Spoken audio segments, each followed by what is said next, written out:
Spring has sprung, but while flowers are blooming, allergens can be looming. So here's what you need to know to keep your dog healthy this season.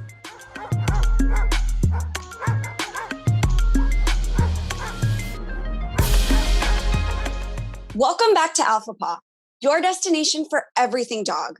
I'm Bernie Zilio, and I'm on a mission to answer every doggone question you have ever had about your fur babies. And today, we are talking about 3 changes you need to make in your dog's life because it's now spring. Fortunately, we have an expert with us today, Dr. Ross Bernstein.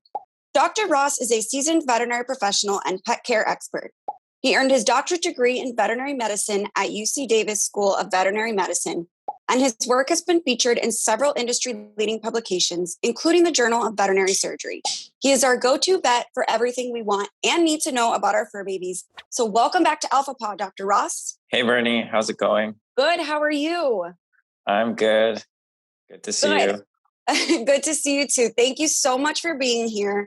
Now, we've been doing this a little while now, so we've been able to talk about what to do with our dogs in terms of any changes we need to make in their lives when it comes to different seasons. So we've gone through how to handle the heat of the summer, the cold of the winter, and now I'm sure everyone is super excited. It is springtime, basically around the corner. So exciting.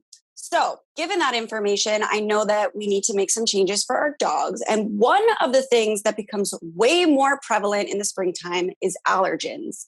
So how can we protect our dogs from allergens? How can we spot different symptoms in our dogs? Kind of talk us through the whole springtime situation if you can. I guess it depends what part of the country you're in or really around the world. But in the spring, lots of flowers are blooming, grasses are growing. Sometimes the weather, the wind is blowing and it's blowing all these new pollen seeds and other leaves around. And our dogs are outside walking around and running in it. And a lot of them have environmental allergies.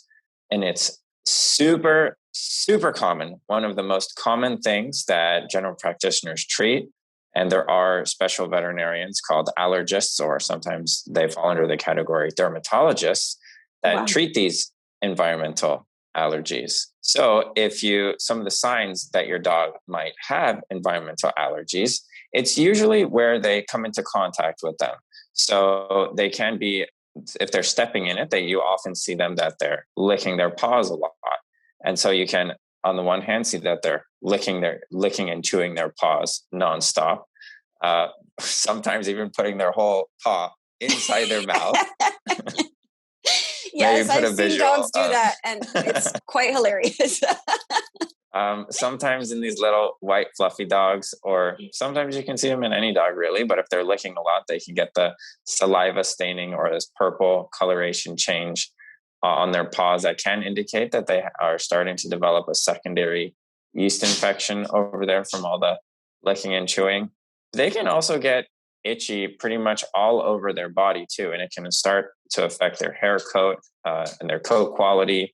Their fur can get a little drier, and hopefully they aren't scratching or excoriating their skin and hair to the point that their skin is breaking and they get secondary infections. But some dogs certainly do go at it a lot before they come into the vet, and that can just make some secondary infections come into play as well. Yeah. And I know that we've talked about, I think the biggest factors in terms of allergens for our dogs would be like food allergens and then environmental allergens. So we've talked a lot about food allergens. And the thing with environmental allergens is that they're just so much more pervasive during the springtime. So I think it's super important for everybody to just keep an eye on those like signs and symptoms that their dogs may be uncomfortable or itchy or stepped in something or there's something on their skin. So Dr. Ross, given all of that information, what kind of treatment options are there and how can we prevent our dogs from feeling this like discomfort, the itchiness, all of the symptoms of allergies? Yeah, the number one thing that your vet is going to recommend is something to stop the itch cycle. So your vet is going to have very good and strong medications, whether they're oral medications or injectable, but that's going to be number one. Some things that you can do at home is you can have them wear the cone or the e-collar to prevent them from doing further damage to themselves. You can also give them baths and give them stuff like oatmeal shampoos, so that's very soft and soothing to their skin. Probably one of the things that helps the most, especially if they're licking and chewing at their paws, is wiping them off with stuff like baby wipes, for example, that gets those extra allergens off their skin. If you're doing all that and it's still getting worse, your vet can do specific allergy testing in the skin and seeing what is the specific allergen, if at all possible, they are allergic to. And then you can tailor your treatment to avoiding pine, for example, or whatever the other flower may be. Yeah, that's so interesting you say that about wiping paws. You don't even realize how important it is. I recently took my dog Pod on a hike. We came back and outwardly, I wiped his paws and they looked fine, but I noticed he was kind of like uncomfortable chewing at his paws. So I had to get in the paw pads with like a baby wipe, and he had, just a bunch of stuff that was on the ground kind of shoved in there. So it could be a huge relief for your dogs, just like making sure their paws are clean after taking them out. So what are some of the other things that we can be doing, like for our dog's daily routine, to kind of alleviate any of these symptoms or prevent new allergies from forming? Yeah, it's not necessarily an allergy, but as the weather changes, as it gets warmer, something in the environment and dogs are going outside more probably, is you want to make sure that they're up to date on their flea, tick, and heartworm preventatives. So heartworm is a disease that is transmitted by mosquitoes. So as it gets warmer, the mosquitoes that multiply in standing water, especially in areas that it's going to be a little bit warmer. And if it rains and the snow is melting and it gets warmer, the mosquitoes are going to start multiplying and proliferating. And especially in areas in the Midwest, in southeastern United States, heartworm is a huge issue.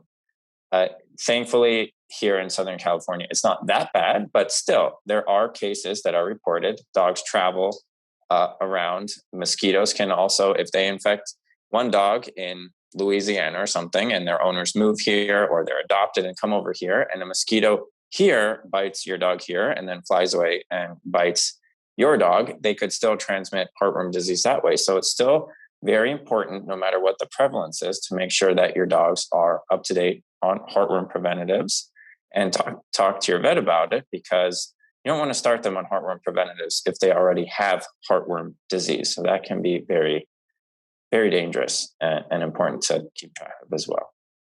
Okay, so I have heard the word heartworm since dogs became my first obsession, but I don't actually know like what it is. I hope that's not a stupid question, but can you just it's not. Explain what heartworm is? Okay.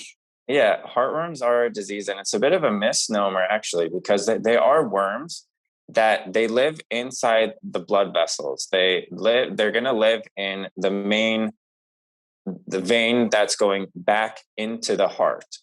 And sometimes they can migrate into the heart. And if you're doing an echocardiogram, it's super scary if you suddenly see this big worm hanging out inside the heart. But usually if your dog has heartworm disease, they're going to present with respiratory complications. So you might see that they're breathing very rapidly, or they have exercise intolerance, meaning they can't run very fast without getting, or they can't run very far without getting out of breath. Sometimes they can have pale or cyanotic mucous membranes, meaning their gums can be pale or blue. Sometimes they even have a distended abdomen because they go into what's called the heart failure, and the blood basically backs up. But it's, as a veterinarian and when I was a student, it's super cool going into some of these surgeries where you can peel out these worms from inside these major blood vessels one by one, which is super cool to me. But it's spoken like a true veterinarian, because I don't think pet parents want to know that their dogs are infested with worms, and you're like, yeah, that's so cool, let's get in there. But I mean, okay, it sounds terrifying as a pet owner. And as a pet owner, I want to say I had the opportunity to go to Nicaragua a few times where, I mean, none of those animals are on preventatives, and they live outside a lot. And there's a ton of mosquitoes over there. It's basically in the rainforest. And if you do blood tests on them, you can see they're called microfilaria, which is kind of like the larval stage of the worms. And you can see them swimming around in the blood, which is pretty cool, but also bad.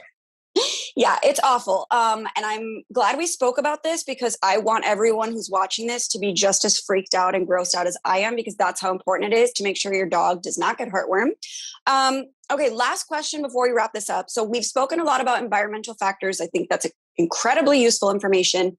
But what about things that are like within our own home? Are there things that we should be doing to make sure our dogs stay safe, like spring and then going into summertime? Yeah, another thing that you can be aware of is getting your dogs back onto a healthy diet and healthy weight. So next time you're bringing them to the vet, if they haven't been doing as much exercise when it's been cold outside, you want to ask your vet, is my dog the right weight?